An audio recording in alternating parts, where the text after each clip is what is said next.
we went into Iraq in 2003. There was no plan to occupy that place. We didn't want to occupy it.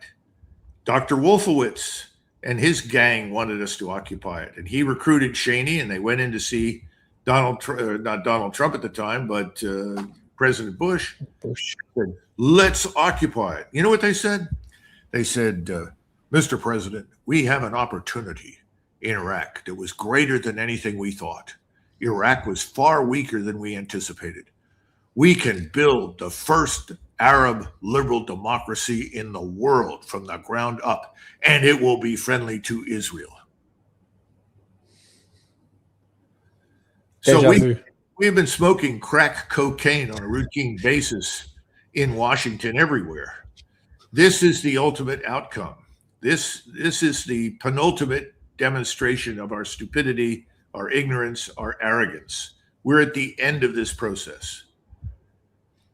I don't know what comes next, but I do think that everyone should look very, very carefully at what happens inside the United States, what happens inside France, inside Germany, inside Great Britain, and other countries. I think we are on the verge of unrest on the scale of the 1848 revolutions. The difference is that the regimes that were challenged in 1848 were still strong, and they were still viewed as legitimate. Increasingly, the people in Europe and here in the United States no longer view the institutions of national governance as legitimate. How many times do you hear an American say these days, it doesn't matter who you vote for, you get the same outcome over and over and over again. That is a very, very dangerous observation. Now, take away food, take away fuel, take away jobs. What do you get? 10% of the American population spends 90% of the money inside the economy. Yeah, the inequality is crazy. That's what you call a recipe for revolution. Yeah. Ray Dalio's been warning a lot about this. It's like my next question is, how will the Gulf look like? And what you're saying is, Mari, that's not where you should focus. This has gone beyond the Gulf now. And this is going to hurt the American consumer or the American system that we've all depended on. And like the what he said, like people talking about, it doesn't matter who you vote for, you'll get the same policies. I remember I had a guest 2 days ago who was Trump's lawyer, who's now very critical of Trump after the Epstein files and the Iran war. His name is, he told me, he was going through how every year since he was born, the U.S. has been, Robert Barnes, the U.S. has been in a war. And, it gets you thinking. It's like, why? It doesn't matter who you vote for. And Trump was like the epitome of someone that's going to end wars. He's promising to end the Russia-Ukraine war in 24 hours. We all know his political, him gaining political points. But who would have imagined, Colonel, that we'll end up stuck in Iran? Like, I'm sure you warned of it, but like to this extent?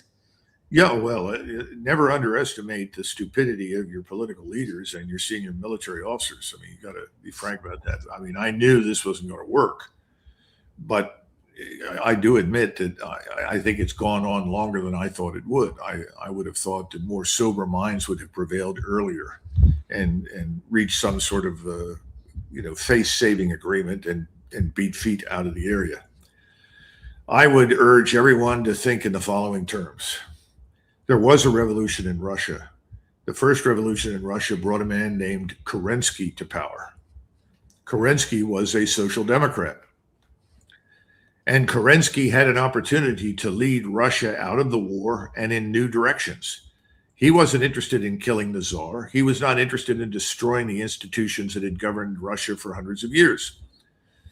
But he was tempted by the Allies to stay into the war with promises of lots of gold and support and assistance.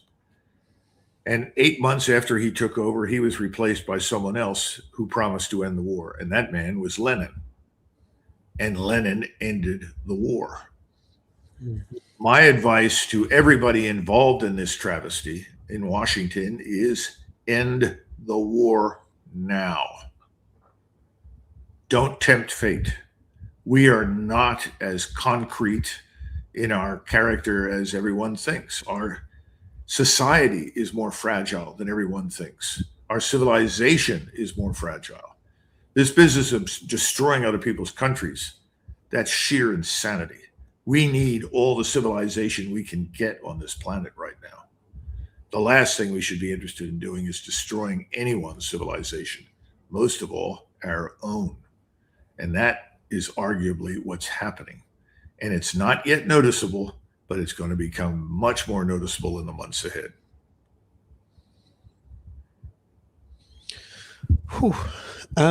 From a geopolitical standpoint, how do you think the rest of the world is going to react to this war? Because I think this war, despite it being short and significantly less casualties than previous wars, just the damage it has done to the global economy, as you've been explaining, but also just the image of American security, you know, what the Gulf had to go through, what Asia had to go through, what Europe had to go through. Could we see a big pivot around the world, including the Gulf, away from that dependence on the US? I think this is already well underway.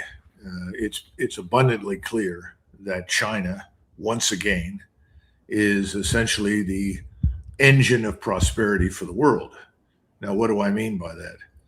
If you go back over the last 5,000 years of history, certainly for the last 2,000, with the exception of, I would argue, the last 300 plus years, the wealth produced in China was the greatest concentration of wealth on the planet. 1492 changed that. Suddenly, there was another source of wealth. It was in the so-called New World, in the Western Hemisphere, in inexhaustible quantities of gold and silver, new crops, potatoes, corn. Suddenly, Europe's focus, Africa's focus, everything went west, away from China and India, and away ultimately from the Ottomans. That's over now. The shift is moving in the other direction because the great concentration of wealth and technology and so forth is no longer in the West, it's in China. And so you're seeing the world move almost like, magnetized minerals towards the great magnet, China. And people are upset by this in the United States, but there's good news. China is historically not a martial country. China historically does not invade other people's countries. In fact, the last time they tried something, it was in Vietnam. It ended very badly for them. The Chinese are not inclined in that direction. The Chinese already see themselves as living at the center of the world and world civilization. Why would they want to go anywhere else? So that's not all bad. And there's an opportunity for us, instead of seeing this as a great threat, to learn from this and to change course, to chart a new course into the future. That doesn't have to be hostility to China or to anyone. That's the great advantage that we always had. We were always this society that was blessed because it sat between two oceans, and it could not be dragged into everybody else's wars and misfortunes. And as long as we lived that way, we were very successful and very prosperous. But we discovered that we could influence the outcome of wars in ways that benefited us financially and economically. And we thought that that was an invitation to garrison the world and shape it to our satisfaction. It's turned into a nightmare. We need to get out. Just as the British needed to get out of India, we need to get out of all these places where we currently have forces. It's time for us to move in new directions. Yeah. President Trump can do that, but I don't see him doing it. I think we're going to end up being thrown out of Korea, out of Japan, out of Germany, out of Italy, about everywhere on the Eurasian continent. I don't see any evidence that we are going to put forces back into the Persian Gulf.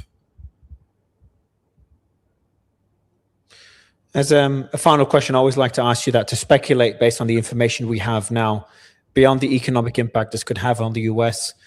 What do you expect to happen in the Persian Gulf, which we've kind of talked about, but also Russia, Ukraine? And we've got Cuba as well. Do we expect a Venezuela-like operation in Cuba? Yeah, here we are. And Russia, Ukraine, is there any hope there that Trump could end that? I think what we're going to do is eventually we're just going to leave the Persian Gulf. That's what we're going to do. We're certainly not going to pay reparations to anyone. We don't have the financial strength to rebuild everything. If you're sitting in the United Arab Emirates, Qatar, Bahrain, or I guess I should say Qatar, or Saudi Arabia, the people with the wherewithal, the financial wherewithal to rebuild things are sitting in Beijing. They're not in New York City or Washington or London.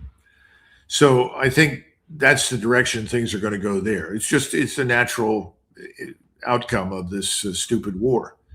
We essentially waged war against ourselves, all on behalf of Israel. The question is, can we finally divest ourselves of this Israeli problem that infects our government, that causes us to do stupid things that are antithetical to our national interest? That's another internal question. Yeah, true. Okay. Colonel, good to see you again. Thank you for jumping on 2 days in a row. We did yesterday and today. Okay. Pleasure. Good to see you, Mario. It's better when we part and you're not angry with me. I'm very happy. Thank you so much, Colonel. Bye-bye. Bye-bye, sir. All right, guys, I'll be going live again in 2 minutes with Dave Rubin. So we'll be wrapping this one up. I'll be going live with Dave Rubin. See you guys soon. Bye.